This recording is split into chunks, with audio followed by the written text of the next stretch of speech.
Ladies and gentlemen, it's now time for Friday's LukeJ62895. Today, Luke Jippers and Billy Mooney will be talking about their topics, playing video games, and many more fun. And now it's now time to present to you all Friday's LukeJ62895 with their hosts, Luke Jippers and Billy Mooney.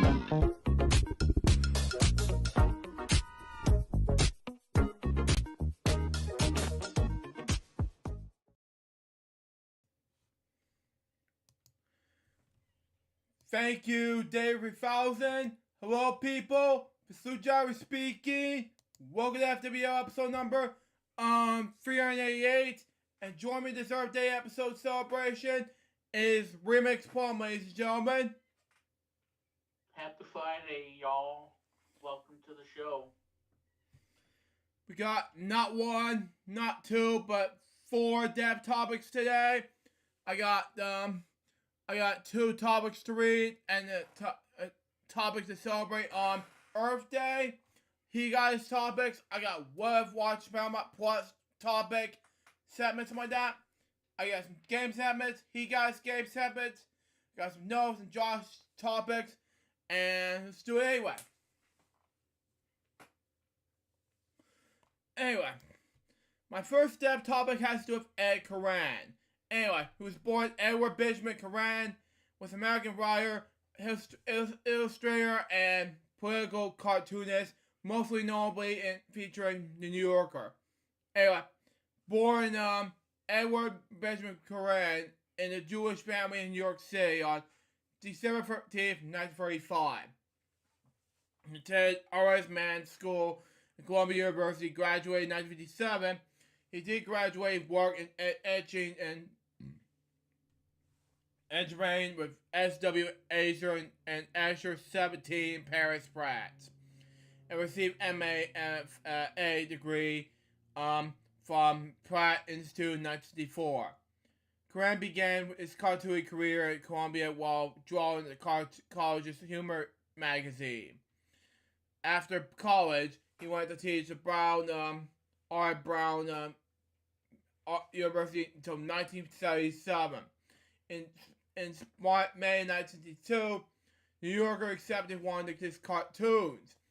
It featured a sloppy-looking writer, cigarette dangling from his lips, sitting before a typewriter, putting a sweet shirt in one word: Shakespeare.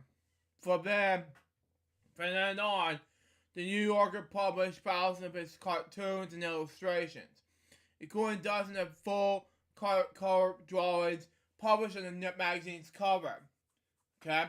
After several years of continued publishing, he quit his teaching job at Brown University and devoted himself full-time to cartooning. He also contributed to many other publications, okay? Including the New York Times, Newsweek, Times, okay? Times, like that. GQ, Esquire, Sports Illustrated, Voyage, Fortune, Fantasy Fair, The Nation, and the Boston Globe. He collaborated with the numerous fantasy humanists and authors, notably George Pilkington and Butler Humper, something like that. His cartoons, drawings, and print has been widely established in shows across the United States, as well as in France, England, Shash. Okay? His political cartoons did not appeal to some special political party. Rather, they were made in order to portray the middle class's frustration with the government. Columbia University's Wallace Clary established a perspective of his work. The Spanish law in 2010, Louise Rose Gallery, New York, established his work Spanish Inspiration Party play, drawing from 1979 until 2010. He received a Doctor of Humanities Letters degree from UA College and received a John Simon Fellowship in Fine Arts in 1970. He received a Vermont Governor's Award for Excellence in the Arts in 2007. He was also appointed for Vermont's second cartoonist Lawrence in 2014, serving in the position until 2017. In 1961, he married Miriam, I can't pronounce his last name, starts with an S. Together they have a daughter and a son. They were divorced in 1983. In 1982, he married Catherine Curtis Ingram. The couple had a son. He resided his family in Vermont when he was a member of the Brookfield Volunteer Fire Department, formerly served as captain. He died of lung cancer in Brookfield, Vermont, last week. He was 87 years old. My next topic has to do with Abel Stevens. Anyway, born Caroline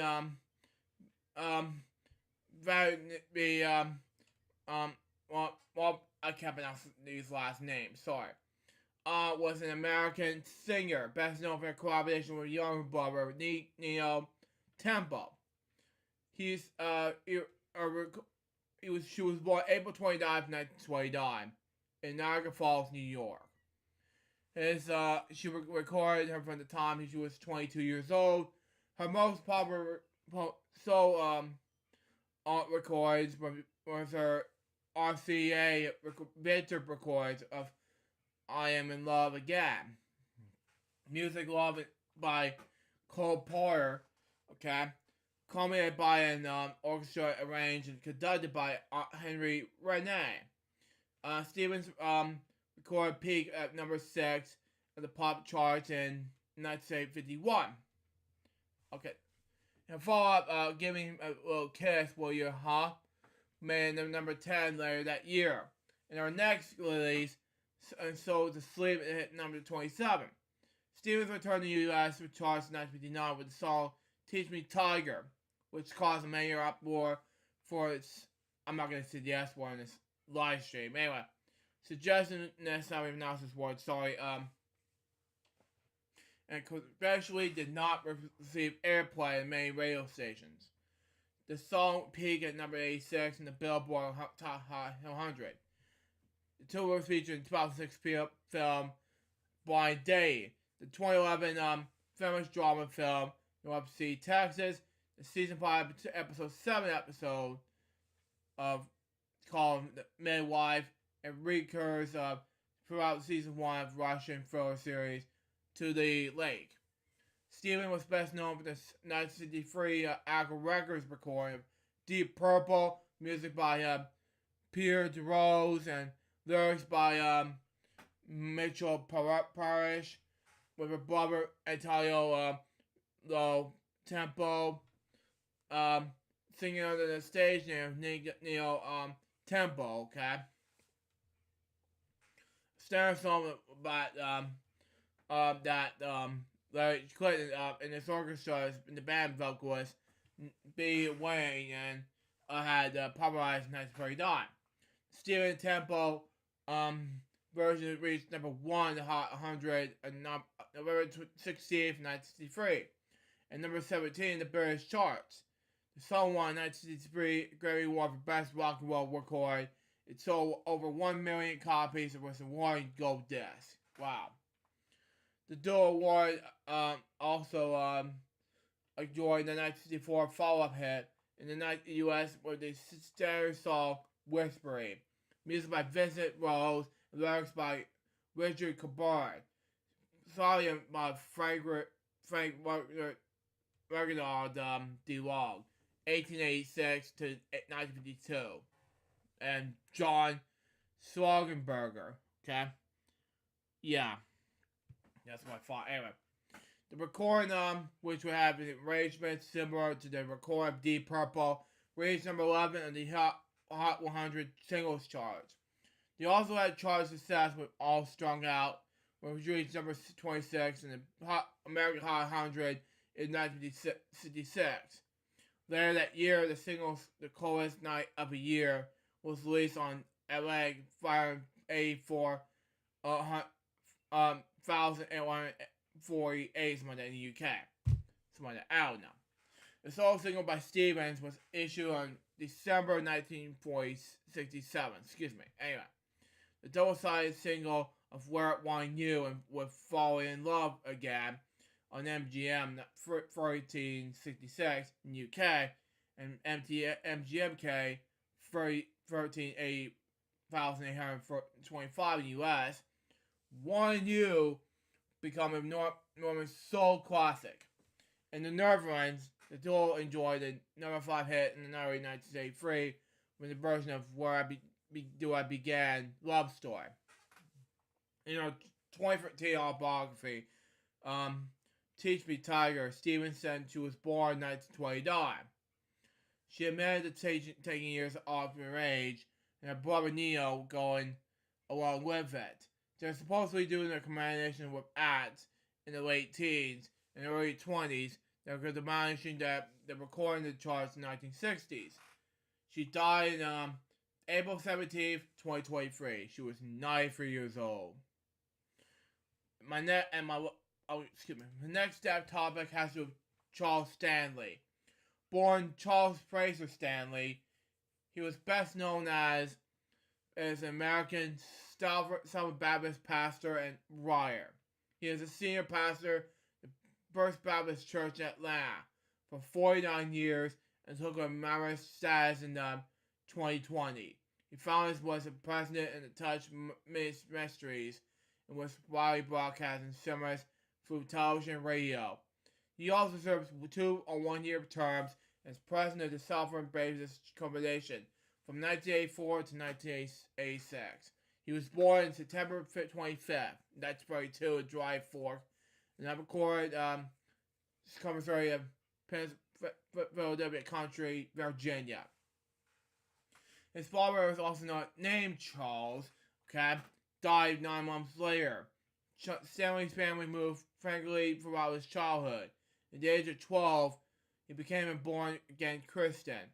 At the age of 14, he began his wife as a work as a Christian ministry.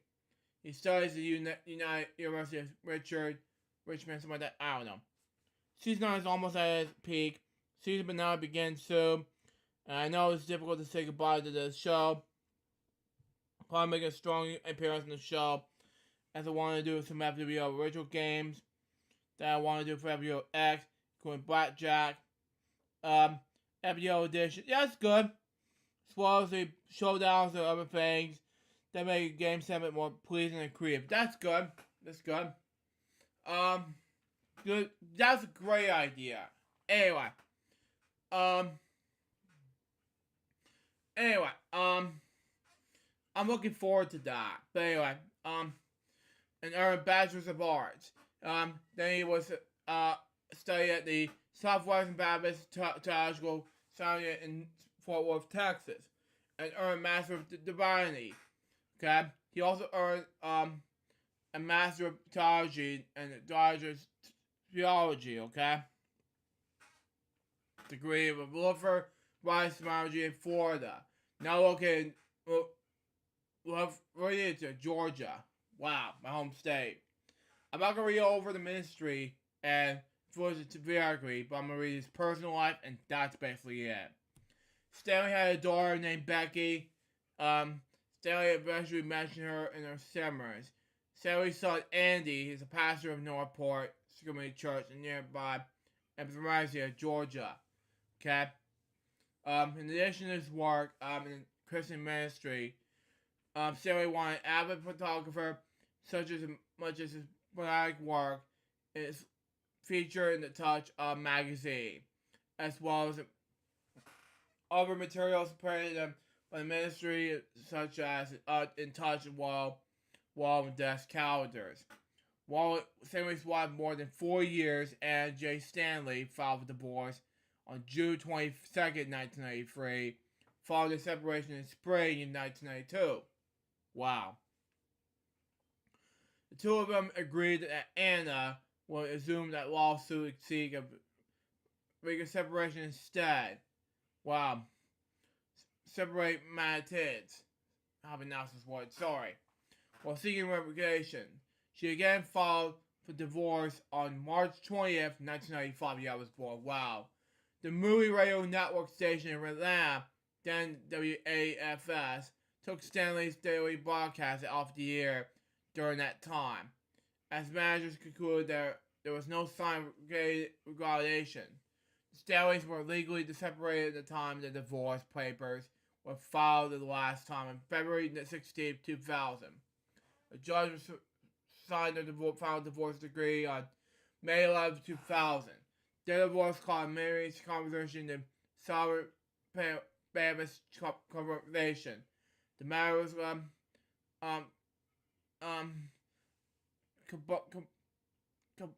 combined like that by reports, but that Stanley had said he would resign as pastor as he got a divorce. Wow.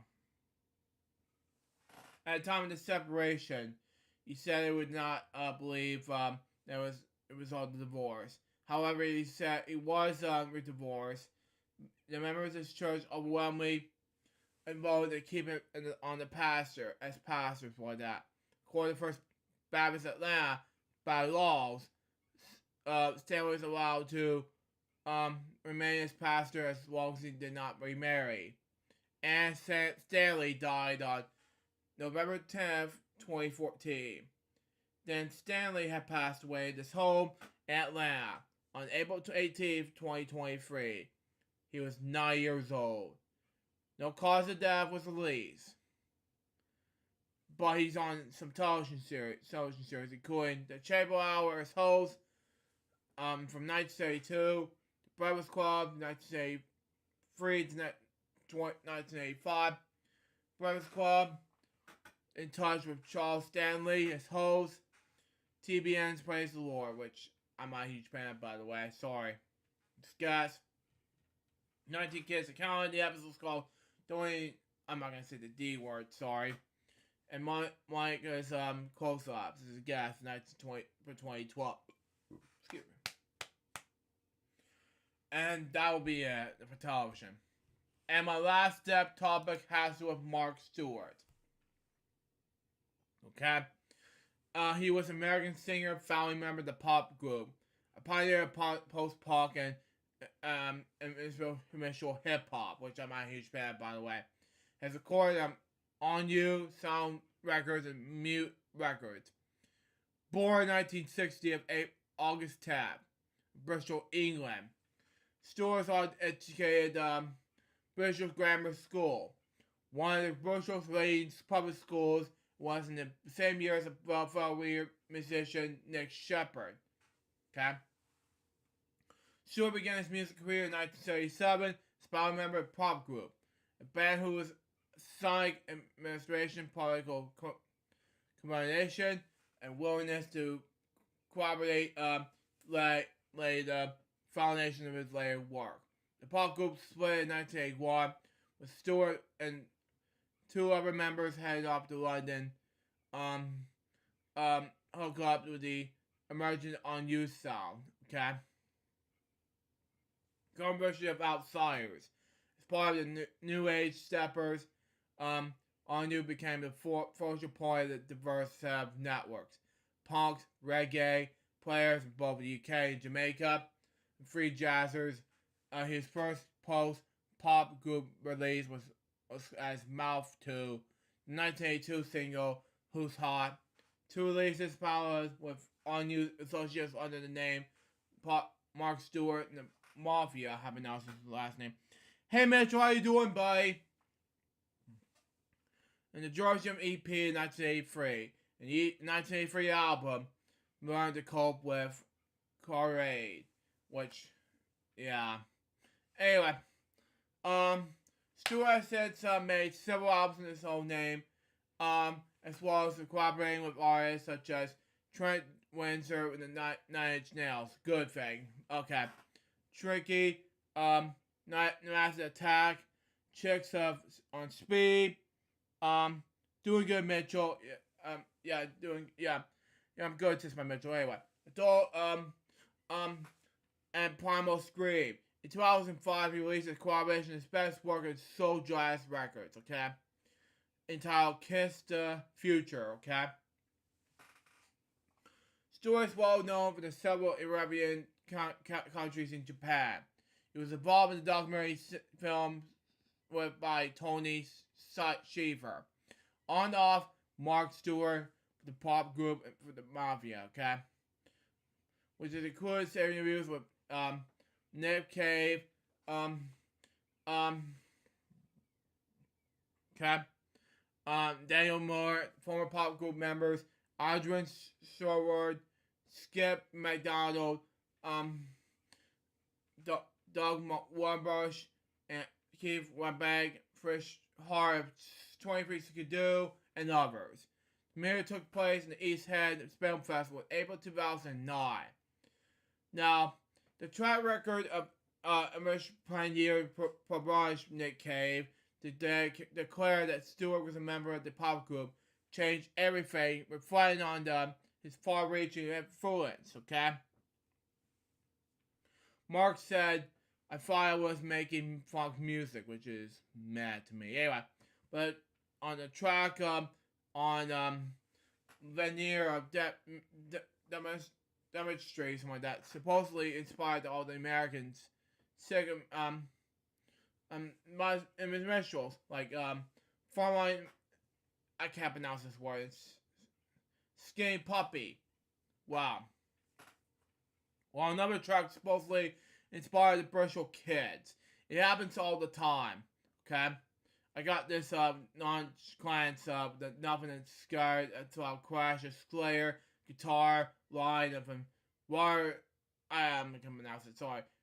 Okay, whatever it was. For me, it's like colors. I grew up doing massage, like I did in this colleagues of Ronald Reagan's head on this gay, porno cowboy. Okay, I pronounce that, but whatever.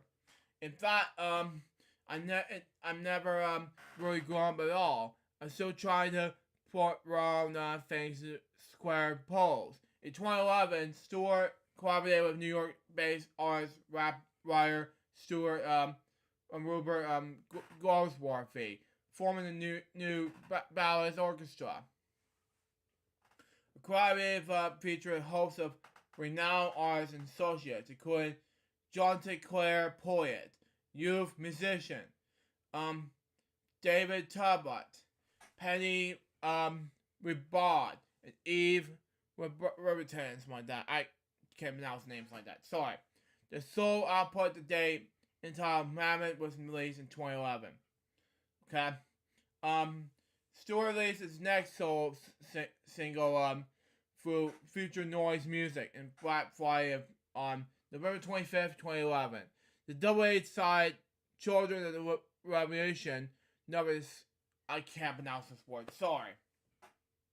Features The Bug, Crisis Eve, okay, those names I cannot pronounce, sorry. And pop group bassist, Dan Caddy, something like that. Anyway, this passes away from Stewart's 2012 album, The Politics of Envy, okay? Released on March 26, 2012, also on Future Noise Music, tackling mass media, modern collaboration, coalition, and consumer apathy. It features a cast including Kenneth Anger, Lee Stratch Perry, Richard, I'm not gonna say the H word, sorry. The Raincoats, Gina Birch, Primal Scream, and Clash Pill, guitarist Keith Vay, okay? As well as musician, as well as music Stewart has been involved in commercial art. Collaborating once again with Rupert Goldsworthy on the show entitled I Am the Law. Displaying of Rupert got Zamet gallery in New York and London and generated until March 2012, okay? Days have announced it. Describe the show as an expo where the found objects, wall paintings, and scroll writings come together. The music power of references an effort to explore cultural myths, symbols, signs, and radical brands. The power of explanation charged with installation views, prison gates, and rioting crowds. Stewart has remained active in a number of other solo projects, collaboration sets. 2015 saw him write and contribute vocals with Primal Screams contribute something like that. I think that was the song's name. Sorry. A track featuring More Light and in 2014 he produced and provided vocals from Shame and Pain. A track which featured Trust and More. It was credited a Jeffrey Lee Pryor's session project collaboration. The next year saw Stewart remix both Space Junk and by the Membranes and Death Trip to Tulsa by the Mark Lane Jane band, whilst also providing vocals for, I can't pronounce the song's name. It's Fairy Tale. But anyway, the first one starts with the S. But anyway, a track by Jim Johnson, English musician. A couple of years later, in 2017, Stewart writes several tracks from London Town, and an album released by Silver Hill Gang, and record on You Sound Records chords among that, Little Axe. In 2018, Stewart remixed. Okay, these are the songs I'm not gonna say. Sorry, by Meat Raffle. Okay. And wrote and featured on the track. Again, sorry, I'm not gonna say it. Stereospear. Stereospear song, Girls. I don't know. On more disco songs about love. The first LP from Los Angeles and still deluxe. He also recently featured on the track Fire with Fire. Gotta get that from Hell Yes album. I can't pronounce his name, but it's the Star Riot song. But anyway, but it was also Metallica song, by the way. But anyway, by Lay Llamas. Okay, taken from the upcoming Rocket recordings release to Bond. He passed away on the age of 62 on April 21st, earlier today. Now we're going to do a moment of silence with regards to these four depth topics right now.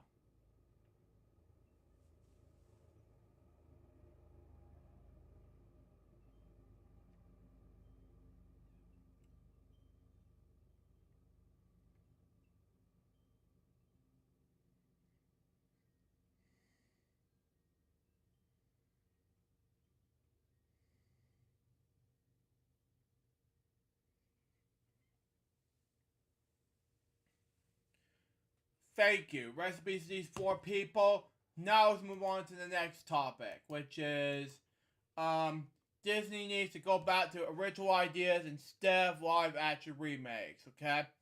From what I can tell, I saw this on Facebook and I'm like, oh my god. It was like creeping me out. You know, and I'm like, thank you. Anyway, alright Disney, it's time to cool it with remaking your animated classics, said by Collider. Anyway, it says here by Kendall Myers. It was published about nearly a week ago. It says this: Disney is widely known for its family content, especially when it comes to the most prolific division animation, from the full-length animated film to today. Coming as for delivered fairy tale masterpiece that spun generations. Yet recent years has seen the remaking the animated films in the live action format. Experimentate the alluring with stunning costume sets. Hold on, let me close this real quick. And musical numbers throughout these remakes. Disney is also taking the time to update those moments from the modern world, but the content we're making of films is taking over the market. Limited original films the companies and is making it and distracting from new stories. Everything from Lion King to Cinderella is making its way back on the big screen with a new look. And they're not remotely too close to done. With the Little Mermaid later this year, Snow White on the horizon, among many others, initially with the recent announcement of Moana remake. Okay, Disney's moved the films that haven't been out very long. The remakes has been reached various levels of popularity, but none to surpass the originals at all. So why continue remaking old films when they could be focused on new stories? Remakes offer nothing new. Seen here. It says this. I'm not going to play the trailer of Beauty and the Beast due to copyright reasons. Many films are pulling from fairy tales, of which there are endless supply, especially if they're broad their horizon into new cultures and mythologies. There's no lack of ideas or material to be made. Simply a lack of originality. With remakes, everything knows how the story will end before the first trailer will be released. There are parts of the table because we see the story played out hundreds of times before. They offer nothing new to the audience because besides the scene here there. With short bars of the story. It's proven original. Most of these live action versions don't differentiate themselves for the anime classic when it comes to story. No, especially Maleficent coming to tell the Sleepy Beauty story from the new episode made the story fresh. The other live action films have not yet given the same treatment. Remakes like Beauty and the Beast, seen here, okay? Or The Lion King, or initially the same movie in a different format. And in the long run, what draws a knockoff version of something you can already watch. Sequels and prequels and remakes are popular throughout the film industry. But Disney is slowly cycling through their entire filmography. While their film is nearly endless, their lazy habit is unsubstantiable, something like that. I have to pronounce this name, sorry. No remake has surpassed the original's popularity. So what is the point? Is continuing the trend continually. After a short time into the spotlight, people move on. Remember only the classic animated versions, which is good. This isn't the first time Disney has remade older films, and while 1996 live-action 101 Dalmatians I have seen as a kid, is remember the incredible Glenn Close performance. Good. It certainly hasn't overtaken the original. The live-action princesses are replacing the classics on merchandise or in people's hearts. While the remakes are successful enough, they don't have the same loneliness in the originals. While the fade lades, okay, people remember the original films rather than the remakes. The remakes describe the original classics, seen here. Now, Disney's animated films push the boundaries of technology and made anime what it is today.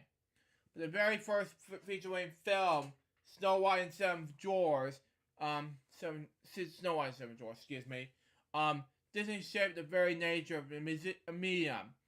Often overlooked, okay? Disney stuck with their animated films gaining respect in the medium, with Beauty and the Beast becoming the first animated film to get an Oscar nomination for Best Picture. Throughout the history, Disney has dominated different animation methods to create beautifully,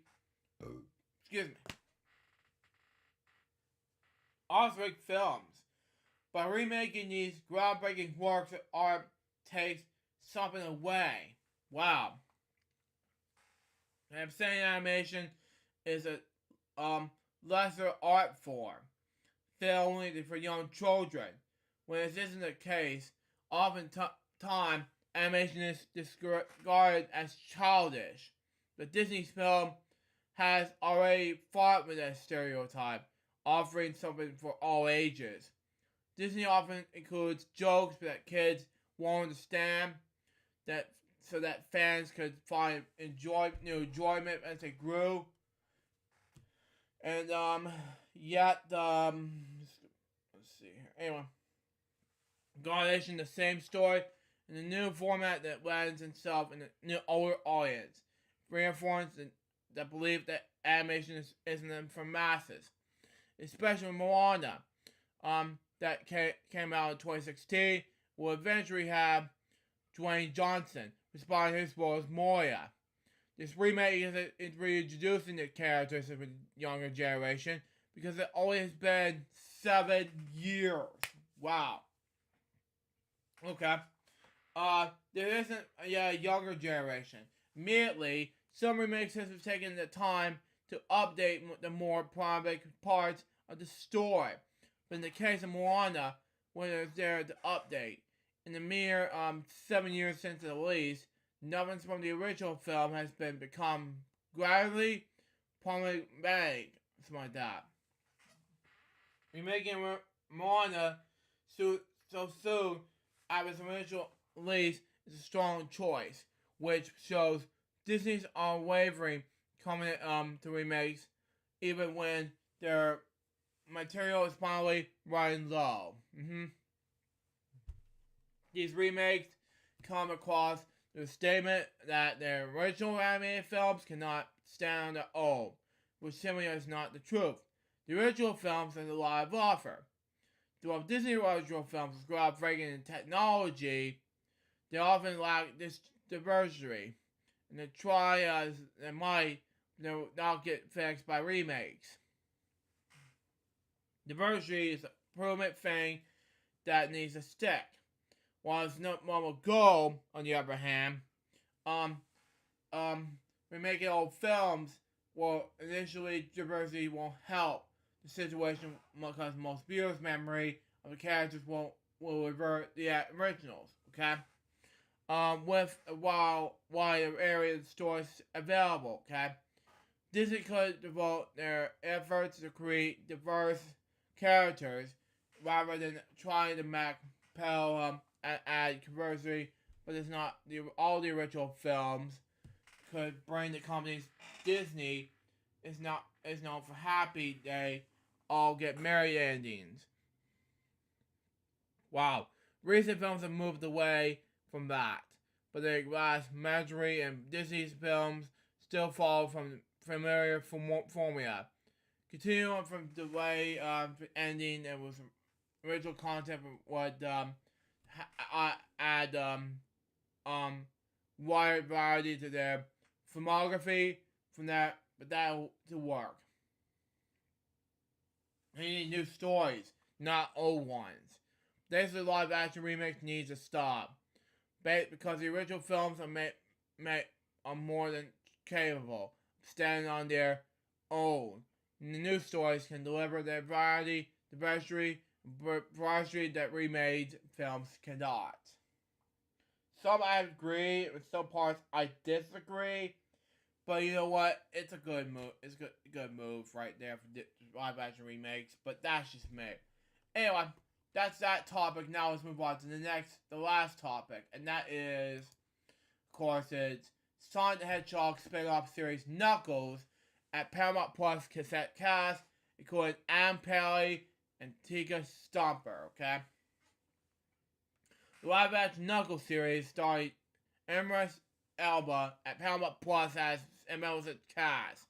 The show was first announced on February 2022, in addition to Elba, responding as well as Knuckles, with Sonic Hedgehog 2. Variety has learned that Adam Pally, Abby Endings, and the Mindy Project was set to star in the series, once again playing the role of Wade Wimple for the film franchise. Wow. Film takes place between events of Sonic Hedgehog 2 and Sonic Hedgehog 3, was slated to hit theaters on December 20th, 2024. In the in the series, Knuckles agrees to train Wade and his protege and to teach him to the ways of the. I can't pronounce this word. Sorry. Okay. Warrior. Per the official log lines like that. Eddie Patterson, the obvious gemstones, Joey Barrett, Mindhorn, Scott Moscudi, something like that, Don't Look Up, and Ellie Taylor, Ted Russell will occur in the series. Rory McKay of Game of Thrones will guest star, as well as Tiki Stumper responding to the role as Maddie for the films. The initial casting will be announced in a later date. Production of the series, is now underway in London. John Warrington will work on the screenplay for Sonic the Hedgehog 2, wrote the plot for Knuckles, and serves as head writer for an executive producer in the series. Brian Strider and James Brzezinski are also writers. Jeff Fowler, who directed both Sonic the Hedgehog films, will direct the pilot episode and executive produce the series. Neil H. Smartness and Toby Asher, the original film, and Tori Nakahara, something like that. All members of the film's creative team serve as executive producers of the show. And does Elba, Jed White, Brandon Tross, Jordan Thomas Long, Carol Banker, and also directing episodes of Paramount Pictures and Sega America produced. Sonic the Hedgehog was released in theaters in February 2020, which I saw in theaters before its pandemic hit, with the sequel debuting in April 2022. Until the two films earned $724 million in global box office. Now, before I end this topic scene here, let's celebrate with Earth Day. Now, Earth Day, let me search it up real quick, hang on. Now, Earth Day is basically celebrated in 1970, okay? It's an annual event on Earth on April 22nd to demonstrate support and national protection, okay? First held on April 22nd, 1970. It now includes a wide range of events culminated globally at EarthDay.org, forming an Earth Day network, including 1 billion people in more than 193 countries. The official theme of 2023 is emphasis on our planet. I'm not going to read the whole history, so there you go. And that's all my topics for today. Now let's move on to Remax for his topics. As I'm sipping Kool-Aid, and that was. Alright, well, I do have some topics for today. And, Luke, you kind of forgot one thing. What is that? And that is, we got to go over the review of the movie Tetris. I already talked about that last week. Oh, you did? Yeah. Oh, well, shiver me timbers. Zombie. You're fine. Okay, well, anyway, from my perspective, the Tetris movie was fantastic, and saw it again for the third time and everything, and so the movie, makes me laugh in some scenes, especially the f bombs and stuff, and won't spoil the movie in case if you guys haven't seen the movie, but yeah, there's a lot of f bombs, and then of course Hank Rogers, goes against, everybody in the film, from Robert Maxwell, the evil pioneer, to Kevin Maxwell, the CEO, then Robert Stein, all trying to, go after one thing, and that's the biggest treasure of them all, is getting the prize of getting the license to the video game Tetris. Mm-hmm. And that's all I'm gonna say about this movie. If you haven't seen it, check it out. Go check it out. It's on Apple TV Plus, and I'm sure Luke give you all the waiting Yeah, I from gave you last the week. rating last week. Yep. No, as I mentioned before last And week, 9.5 out of 10, bedtime. oh yeah, exactly. And yeah, it's a great movie still. And again, going through the pain and suffering to to get the rights to sign the deal, and then and like I said, everything changed ever since then. And if you guys want to get into to the detail of the history of Tetris, you need to check out the Gamer Historian video of Tetris. It's a 59-minute masterpiece, and he explains everything about the video game and everything. And it tells a great story from start to finish. And then there is some profanity in it, but it's what makes a great little documentary. It's 59 minutes of masterpiece, and I highly recommend you check it out. And if you like the Tetris movie, or if you want to see the Tetris movie, I would probably watch that first, and then watch the Gaming Historian providing his own take of the video game phenomenon. Mm-hmm.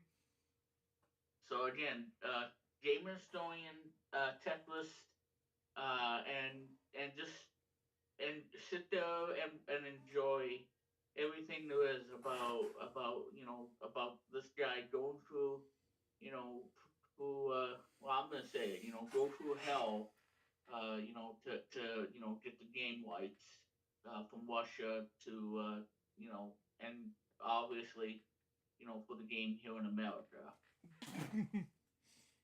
Because as Luke, well, on the previous episode, Luke has a copy of the game Yeah. via NES, Yes, I do.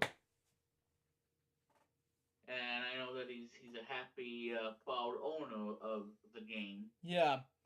Ever since Of NES. if you haven't saw my special haul video on my main channel, go check it out. It's phenomenal. Yeah, Especially the fact that I have my sold, Funko Pops. But anyway. Okay. As I was saying, the game sold 5 million on the NES. Mm. Yeah. And then 30 million on the Nintendo Game Boy. Anyway, so yeah, go see the Tetris movie, everybody, and yeah, I kind of forgot, what we had to do on the show, because I thought, oh, okay, well, me and Luke were gonna discuss Tetris, and I'm like, no, that was probably last week's episode, and my mind is all mushy because during the start of FWL today, Luke was just laughing nonstop for 30 minutes straight as I was playing a game on Xbox. Mm-hmm. And Luke, and I thought that Luke wasn't going to be able to breathe because of me providing entertainment for 30 minutes, and playing this game on Xbox. It's on PS4 as well, and it's an animated game. Yes. And oh man, if I would have recorded that, oh my god, that would have been the greatest thing ever. Mm-hmm. But unfortunately, I don't have it on tape. But yeah, Luke, he was just laughing nonstop of all the action I had to provide. Like running the dude over or saying "oh crap," No, whatever it was, I'm not gonna say in the stream, but anyway. It was just nuts. It's just crazy. Oh, I know. It was just flat out nuts, ridiculous, and a lot of fun too. Yeah. Just like that. It was just insane. It was insane. Like, too much. Yeah. So anyway, so when is the season finale of season 9? Season 9. There'll be 2 parts. One is Okay. next week. The other one is, let's say, in May the 5th. Okay, so next week is going to be a two-parter season finale, and I think I want to do something for either the first part or the second part. To really end off the season, because like I said, guys, after season 9, I'm gonna hand over FWL duties to Luke, for FWLX and everything, and hopefully it looks nice and everything. And because I am gonna miss creating the templates and everything, because I wanted to make the show unique, and give my very own template special. And I know that out of every season templates I've done, I'm sure Luke has like pretty much all of them. But I know that season 9 is gonna be hands down his favorite Yeah, it was my out of favorite. all the templates I've made. Yeah, and what it is, folks, I just want to ask the people at the studio nearby downtown Savannah to recognize that I want to do special effects, get ready for more stuff in the styled animation. That way, more easier for us to do FDX, and that way we get ready for the fall release of FDLX. So it'll be more easier. Yeah, so I mean, and working incredibly hard, making these templates, it was a lot of fun. I know season 8 was fun too, especially with a custom message splash screen and Yeah. everything, and give the show a nice touch. And I Yeah, just wanted to two, end it off with a three, bang for season four, and nine. 5 was different because I was just well, 2 because I was in part 1 part at the beginning of 2 I was in college and I was homesick. And then 3 and then Yeah. at part middle and end of season 2 was about finish touches with OBS. 3, 4, and 5 same thing. 6 got me the whole new level of season of FWL. 7 same thing. 8, 9. Now with 10 FWX, Yep. I gotta get ready because I have to pack up in the studio and focus more on the energy. And we'll tape it. Still gonna tape it here, but it's just not gonna be easy. But No. it's just gonna be it's not gonna be anything without remix because LukeJ Studios needs me. At the time, yes, it was. Remember back in 2008, 2010, 2011 ish, 29. LukeJ Studios been there in the early days of Elvis from Such Club days. LukeJ Studios been taped in downtown Savannah, not my house, because I want to make me focus on season X, intro and outro, and the different and the special effects and animation, everything, and all that work they'll be working on in the studio, and that way more easier. While Billy and I can work on that, we're gonna hire new co-hosts while you're at it. New colleagues, new everything. It can be more fun, So. And like I said, season 9 is gonna be, my swan song, and in season 10 is gonna be, the next big thing, and the next big thing. Stepping, your game up for FWLX, and but I think the show, needs to be, improved in some ways, and that way people don't say that that the show sucks and everything, and because I know that that the show's getting a lot of criticism lately, especially No, it has. Dave Ever are since. not really liking it, and I Yeah. think FWLX, I think the show needs some major improvement to keep the show running. Yeah, it does. I want to get this thing improvement, and this is why I want to get this out of the way. And Yeah, if fix the criticisms too. yeah, if you remember in 2007, 2008, 2000, up until 2011, The director's name is Greg Moe, and right now he's directing a sitcom through at Florida on Prime Video. So, Wow. and at the time, Mr. James told me about this, and I think he told me I have to tell Mr. James that look, we need to do this LukeJ Studios thing again. So this time, and we're gonna do special effects. We need to do animation and everything, so it can be more easier for me to just say, hey, let's do the studio um, improvement and get this over with and make it bigger than my house,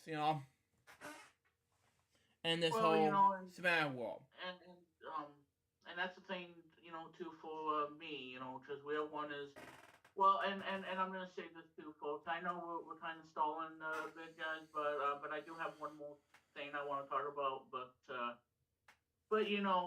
I mean, we're ones like that too. As we, entertainment grows, we need to evolve on new things, Mm-hmm. and that's why 2023, when we celebrated our 20th anniversary, the biggest change that we needed for Wheel One is a whole new look, a brand new look that is light years away Yes. out of everything that I've done over the years at Wheel One. Making it simple and everything, make it cute and everything. To now all of a sudden, now it has to get serious. Because this is a big media network business thing, and we need to go big and go home and get rid of this cutesiness and start being sort of semi-professional and make it look good, and let that, cutting corners kind of thing go, get in the way. And that's what FWLX is gonna be. Yeah. It's gonna be the next generation and a leap forward, of FWLX, and that's the same with Wheel One, in 2023. When I came up with the new logo and everything, this is really going to change the game in entertainment. Yes. Because I wouldn't imagine myself, having Wheel One be around for 20 years, of all the ups and downs and everything. Yeah. And we had to take a leap of faith, back in 2010 when we moved to PowerPoint, and now 13 years later, it's still the secret. It's pretty much our secret weapon to stay in this whole game. Yes. And now it's 2023, and we're celebrating the 20th anniversary of Wheel One, and now we have a whole new look and a whole new attitude and a whole new layout, and you know being changed, and every day when I'm doing the work Monday through Sunday and whatnot, 7 days a week, I'm constantly thinking about Wheel One and constantly looking at new logos, new ideas, new possibilities. And Mm-hmm. I think this new logo is really going to be a bold shift, of this 20th anniversary, this is a huge milestone for me. Yes. And I think that's what FWOX needs to be, and needs to be a leap forward like Wheel One, Mm-hmm. and really taking it to the ultimate level, and then of course the new Wheel One logo, it means a lot to me because I'm created this logo, Mm-hmm. and it means a lot to me, and and we need to move forward, with something unique, and Yes. and I think FWX needs to have the same way. Yes. Make it big and do something new, and still try to keep the formula as much, and again fix some issues that people are having with the show, and fix the criticisms, and that way people don't poo poo on it, and they want to come and watch the show every Friday, and make the show entertaining, and yet creative at the same time, Mm-hmm. and not be using recycled ideas that's not going to work, and make the bold change, because like I said, Yeah. if FWX can do this, then yeah, I mean, or should I say, if we're one is can succeed in this bold new look in 2023, but especially our 20th anniversary, which we are doing incredibly well. I must say this too. Our 20th anniversary is has been nothing but monstrous success, and yet we still have ways to go. And this is just the start because we're looking at summer right now, Yeah. and we're looking at a lot of things. So if we're one can succeed, or should I say, if FWL can succeed in this with season 10, then yeah, we're one can succeed as well with the bold new look, and and a whole new generation.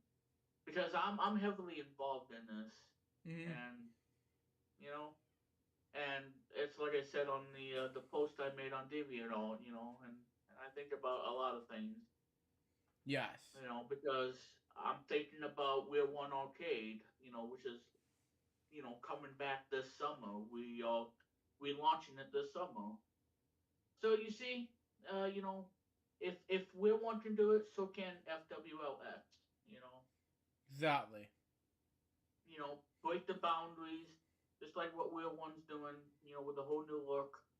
Because like I said, sweeping changes across everything at We're One, from the inside to the outside, and that's what FWLX is gonna need to be in order to survive and to stay with the flow and make this a flagship entertainment. Yes. And that's pretty much the whole discussion about FWLX. And I have to agree with this 1,000,000%.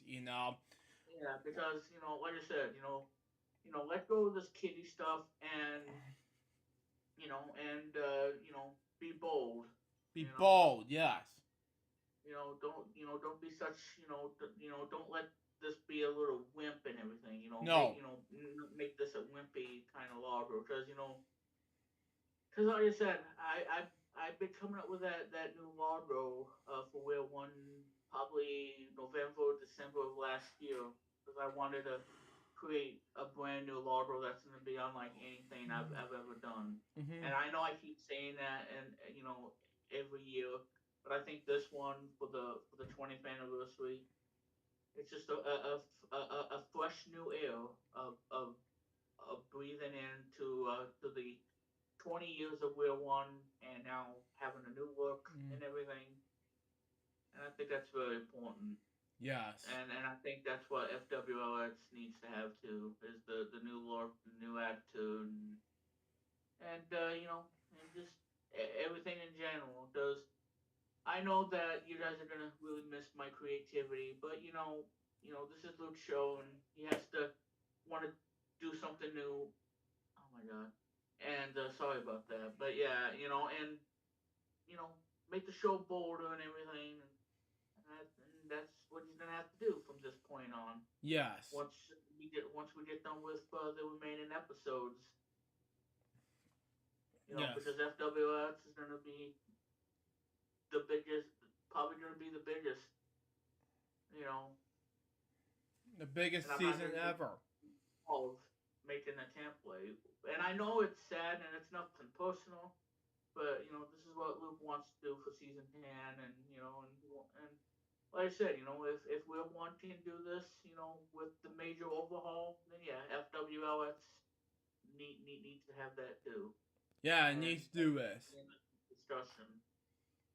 So I think it's gonna be a huge template because once the studio knows what's going on with this thing, it's gonna get huge and big time. I just want to get this done, especially with my studio crew and things like that. Because like I said, every day when I do my work, I use PowerPoint, as my daily driver for Windows 10 and soon to be Windows 11. I know that PowerPoint is towards productivity, but there is a lot of stuff you can do in PowerPoint. This is why we survived 13 years since we made the switch and went to PowerPoint 2010, because I knew that in my eyes that this was going to save Wheel One, and yet it did. Mm-hmm. And now look where we are in 2023.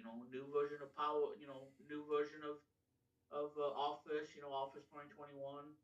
And I think about every day when I'm doing a presentation, coming up with a new logo, creative thoughts in my mind.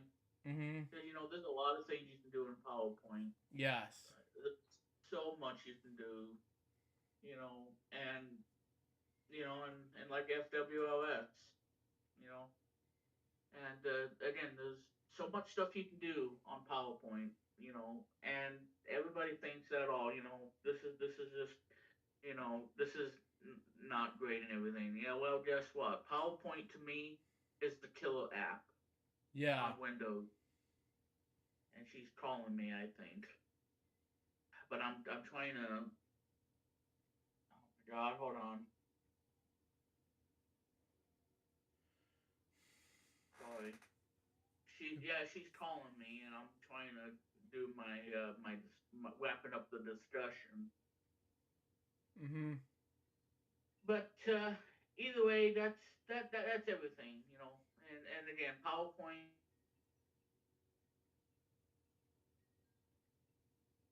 do a lot, and which as I said, I mean, this is what we do every day, and every time we do a presentation, I see success. And if it's not a success, then I take the blame and I fix it. As soon as the presentation is done, then I fix it. I don't try or do anything. I just fix it and move on to the next presentation. Uh-huh. So, with that in mind, yeah, FWOX is going to be big, and I know that that it's going to take him. This is going to be the biggest thing, and the biggest leap of faith is is to make FWLX happen. Yes. And to succeed in every way. Excuse me. And try to you know make come up with things that's gonna make it work. Until whenever the creator decides to pretty much end the show itself and just you know and just call it quits. Cause I don't know, Luke, if you're gonna be doing any more seasons after this. I don't know. I don't know what your plans are after this show, My but I'm yeah. I'm sure we'll hear from that in passing time. Yeah. It's most because I some places where I have to go and travel and after the season's over and sometimes I get ready to do some things. Like that's why I have plans after season nine's over. Well, yeah, and then taking a break, and then And then then getting recharged for season 10. and get ready for the people at the studio. I have to tell Mr. James, Miss Lisa all about it. If we're up to it. I don't know if he's calling me again. But anyway, my one more topic I want to discuss, and that is this game that was an April Fool's joke, and it turned out to be a real game, and you can play it for free. Wow. The game is developed and published by Sega themselves, and it's free to download on Steam, and it's on Windows 11/10, and it runs on Mac OS as well. So that means you can play this game on the latest version of Mac OS. And I think you need High Sierra to play this game. I have to. I don't know what it says on there, but on Mac OS you need at least High Sierra or something. Ventura or something like that. Uh, or just the latest or just the latest version of Mac OS, which is Ventura. Well, as I said, this game's gonna run, I would say, flawlessly on Apple computers, on Macs with M1 or M2 chips Yes. and everything. Mm-hmm. I don't think it's gonna run on the Intel machine, but I think it's gonna run much nicely on the M2 M1 chip. And yeah, so all you need is 2 gigabytes of RAM because this game is not demanding. Um, and yeah, so it's completely free. And the name of the game, because I've seen this last night and I was blown away with it, and the music's incredible. This is a game that, um, was an April Fool's joke, but it actually turned out to be a real game, and that you can actually play it and download it. It's called The Murder of Sonic the Hedgehog. Wow. Yeah. Now I know you guys are wondering, does Sonic get killed in the game? Well, you know, this is a mystery game, and the plot of this game, is just figure out who done it. It's like a mystery game where you gotta search for the clues, dig deep, all the nooks and crannies, and find out who is behind the killing of the famous big blue blue bull, blue bull. I say that 10 times fast. Um, and then it's your job as Tails, and of course accompanied by your partner to solve clues and to figure out who done it and everything. And then you interrogate everyone that you see and just figure out who's behind all of it, and then you find out everything. So I don't really want to spoil it for those people who haven't played it. But yeah, it's a really cool game. The music is great, and I would really check this out. This is the highest rated game that you Mm-hmm. play on Steam, Wow.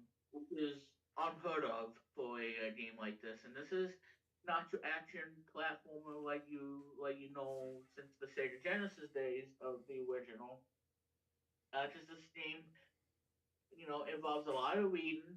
There is reading involved, so if you're not into reading, then you might have a hard time playing the game.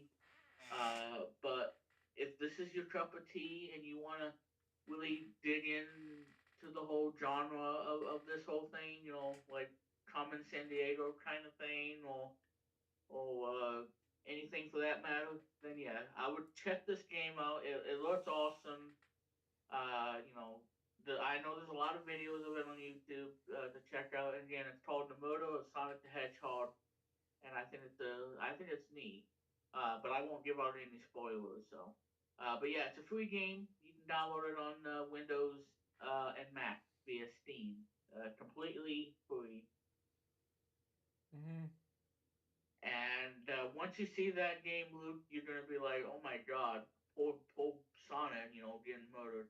Um, but yeah, so I won't go into detail on it for those people who want to play the game.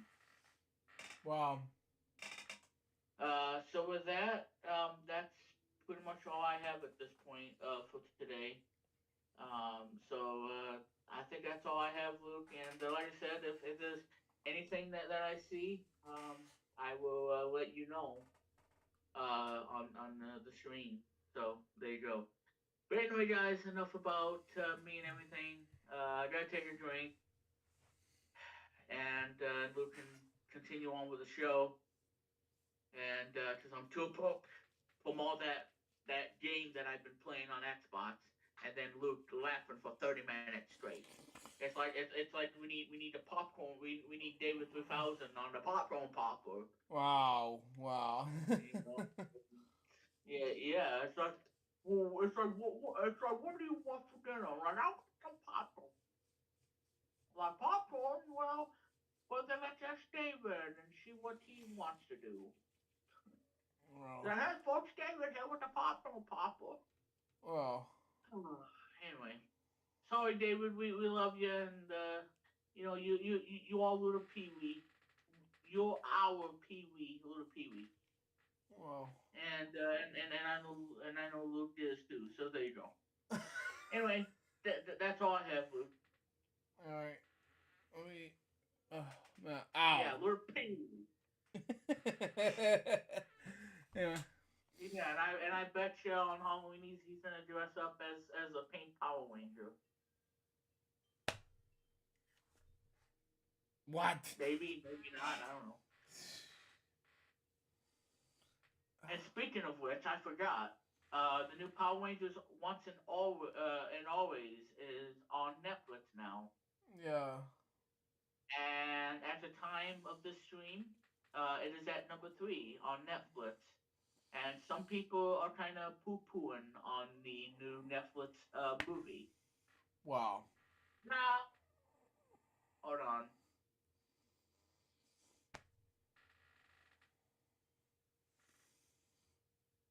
Sorry, I gotta go see what she wants. She's driving me nuts. But yeah, so the movie's not doing well, and some people are not liking it. Wow. And yes, guys, I hate to say this, but this is the first time of a Power Rangers special, or any for that matter, to not have uh, Amy Jo Johnson uh, as Kimberly, nor Jason David Frank, because Jason unfortunately died last year of suicide, which is sad. It's sad, and Amy I'm in gonna her miss fifties, him. yeah, and Amy at at 50, in her 50s don't want to dress up as a Pink Power Ranger because she was the Pink Power Ranger and always Yeah, will she be. was. But, And to me, I miss talking to Jason. You know. I know he was a cool dude, especially you know came to your hometown and I'm sure that was a blessing. It was a blessing to me. I mean, and speaking of Power Because he was Rangers, my son. um, um, one there'll be one Power Ranger, more Power Ranger I'll be seeing MobileCon this year. Johnny Yeah. Young Bosch. So, but yeah, so go check it out. Power Rangers Once and Always, and Yes. yeah, like I said, some people are not liking the movie, so Somebody, no. I haven't watched it yet. I haven't But like watched I it yet said, either, and I didn't pay for Netflix anymore. I need to pay for it again, but that's just me. well, because like I said, Netflix is getting so expensive. I just wouldn't want to pay $15 or $16. Because it's just ridiculous. Paying that much. Just to see that movie or something on Netflix. I mean, yeah, Netflix is still the king of cartoons and whatnot, but who wants to pay that kind of much? Certainly not me. Simply me, because I have other things. Because I love cartoons, but I'm not paying no $15, $16. I mean, that's just outrageous. Mm, But anyway, I'm gonna go see what she wants so she can stop nagging me. And Luke, you can go ahead and talk about.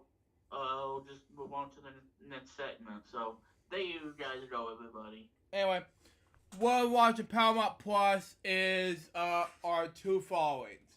Doug, season 1, episode 1, and of course, all that season 2 parts of episode 17. I haven't watched one part of season 2 at all because Morgan forced me going to know how much all that was hilarious, and that was basically it. So without further ado, let's do 2 game 7s today, and we'll do notes and we'll wrap things up. Here we go.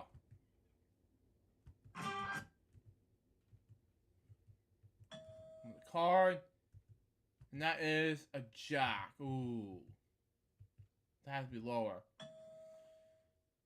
$2,000 higher. The queen.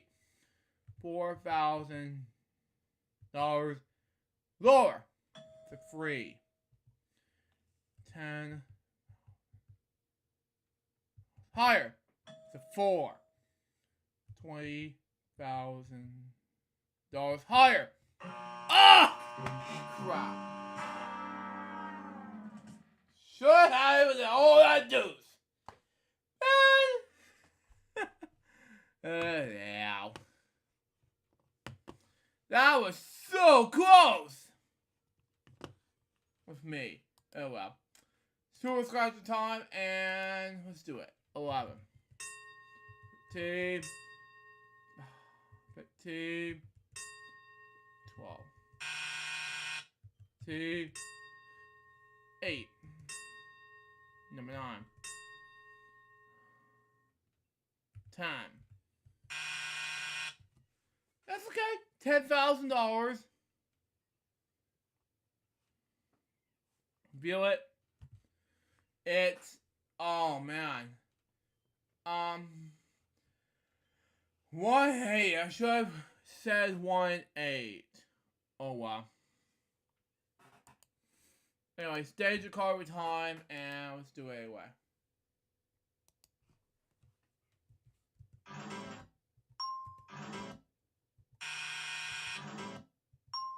That counts.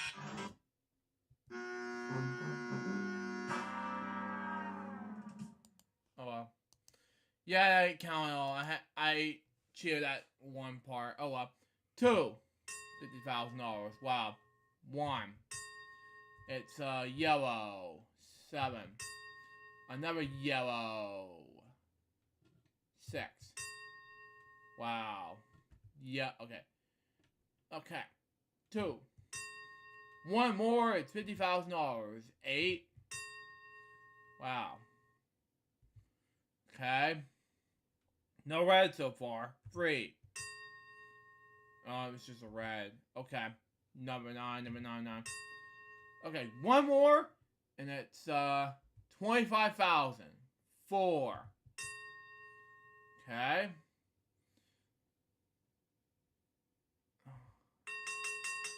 G. Anyway, 5. Okay, that's G. Never mind. Review it on if I should. Yeah, that would be G. Sorry. Yeah. Okay. Whatever. Anyway, Bonnie's Jungle Challenge. Let's do it now.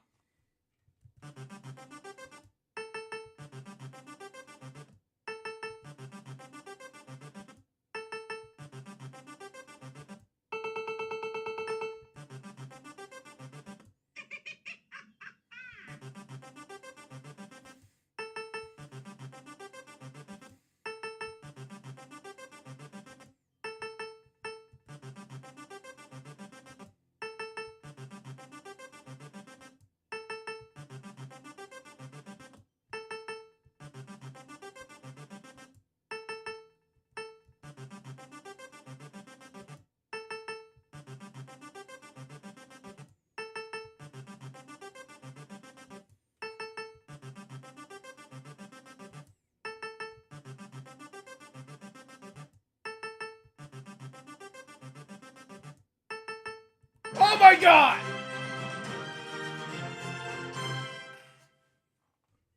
Can we get it after 2 free bonds? Let's do this.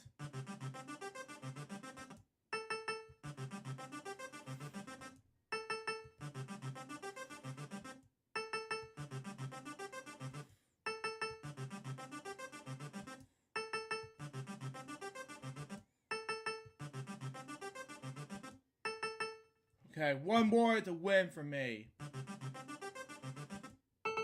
Yeah!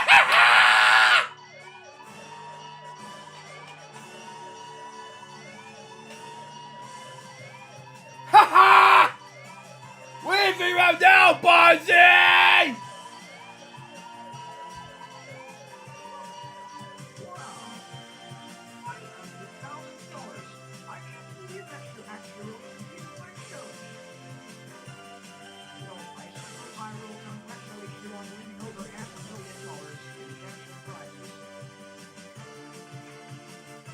First time in FWO history that I won the banana challenge.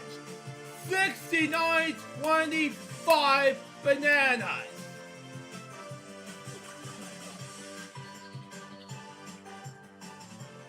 Unbelievable.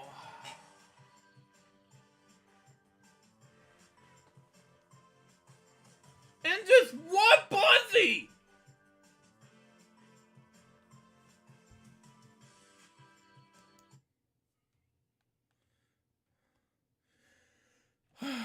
one more game segment and we'll wrap things up. Anyway, we gotta do invitation for the NES. Let's do it now.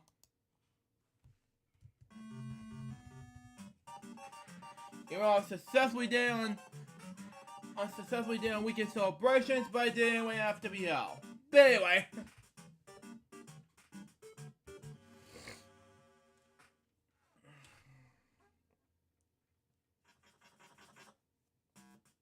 I know what this is. Math category is 8.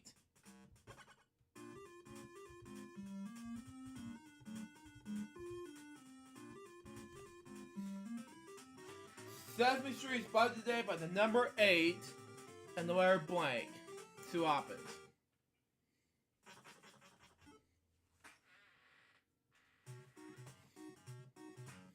Okay. Green puzzle in the category is Coleman, okay. Whatever. Roller skate.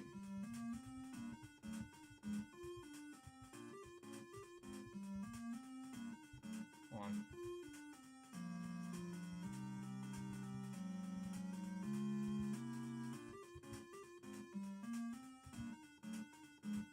Yeah, hurry. There we go. Got it.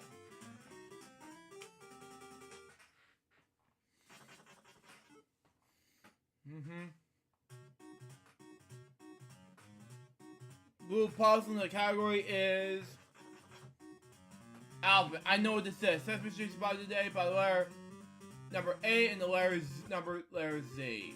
Got it.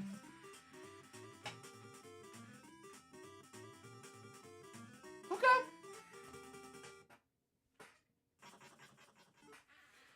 Biggest highlight in FWL history. Anyway, paint puzzle in the category is natural. I know what this is. Dog.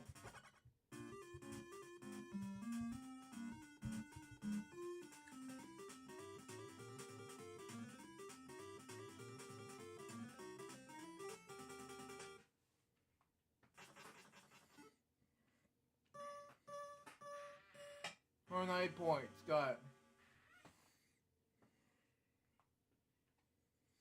Okay, level 2, yellow puzzle, and the category is man-made. I know. Oh man, that is not even the puzzle I was looking for. Sorry. Let's just skip this.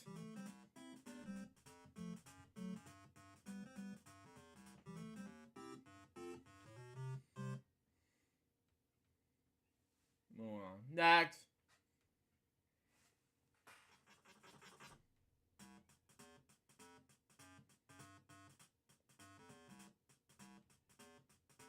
House.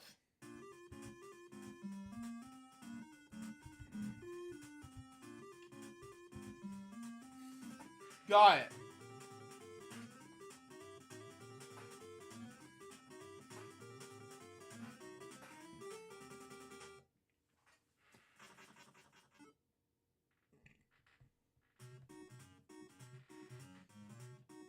Green puzzle, and the category is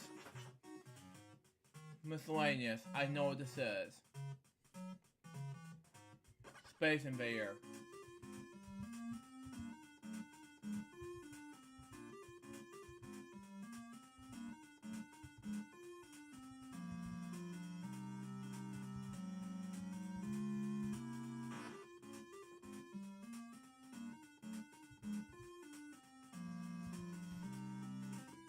Got it. Give me that. Man.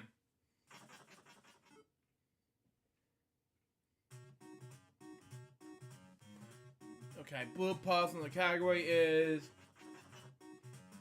leisure. I know what this is. A beach ball.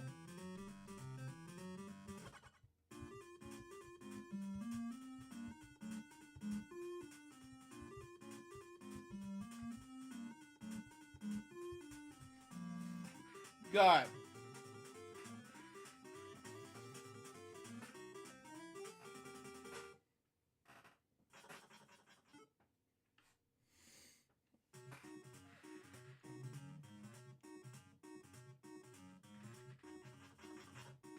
Paint puzzle.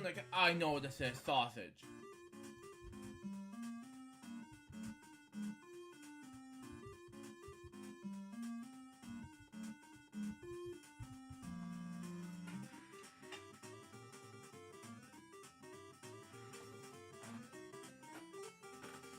Sausage and macaroni. Ah! Oh god, I can't read this. Anyway, level 3. Okay. Science, my least favorite category in the paint and glue puzzle. Okay. Hourglass.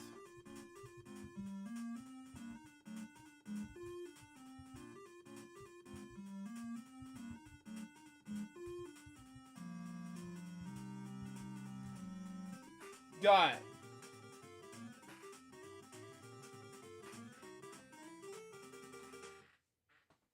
Okay. 3 more puzzles left, and we're done.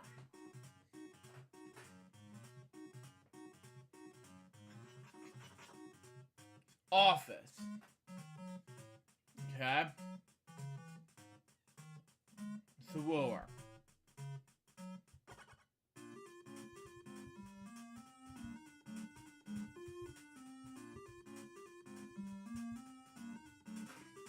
Got it.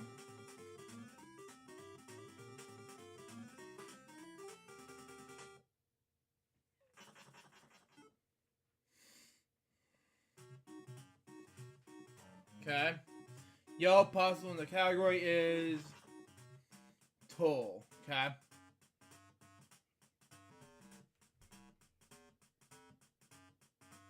What is this?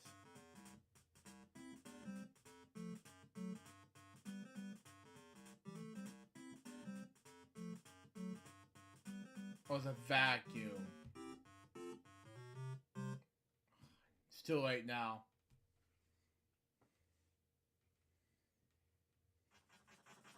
Let's try again.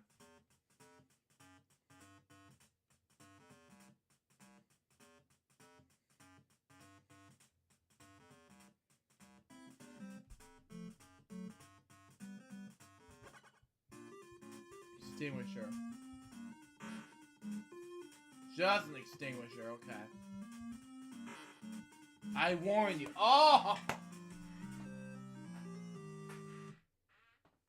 What? Oh well. Oh well. We tried.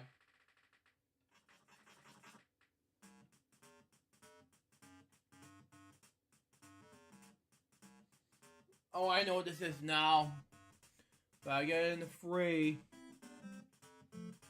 Finally. Hammer.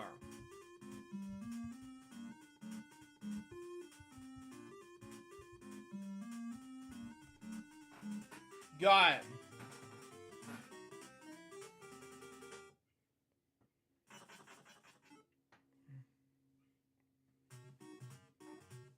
$4.90.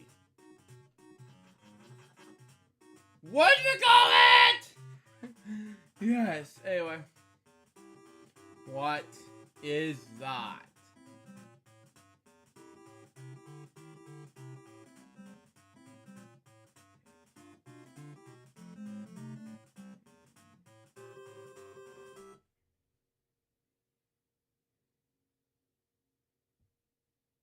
Day law.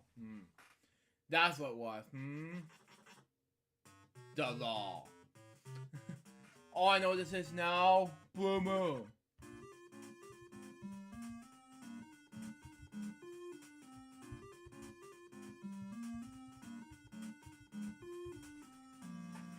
Got it.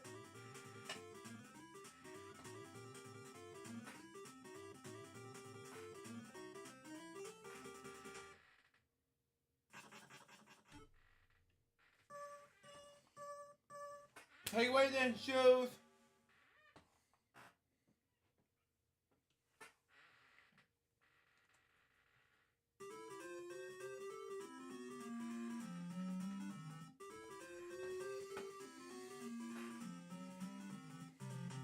Take your damn shoes.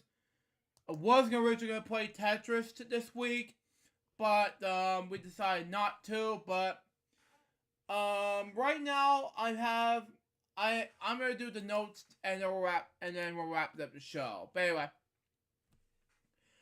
April 21st, 2023 is Bedtime Stories episode number 325. Then we got sneak peek previews, Saturday Superstar K episode 18 to 20, something like that. Bedtime Stories at lunchtime. April 23rd, we got PS Tuesdays, Bedtime Stories lunchtime. PS Wednesdays, lunch switch Saturdays, Bedtime Stories lunchtime. And Saturday Superstar K's, everything, blah, blah, blah. And weekend celebrations, something like that. I don't know. We'll be back for a brand new episode of FWL, which is part 1 to 2 of the season 9 finale. And don't forget, this Sunday will be a live stream hosted by Remix Paul because he has to do, because with me podcast / stage channel fame. That's just me.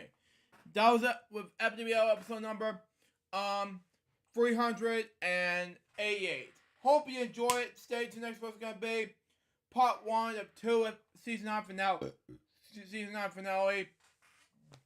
Which is gonna be about happy semi-retirement parents. To my parents. Till next time, suggest Bobby Baby with Remix Palm because he was muted right now due to difficulties. Give more episodes gonna be soon. Till out. See ya.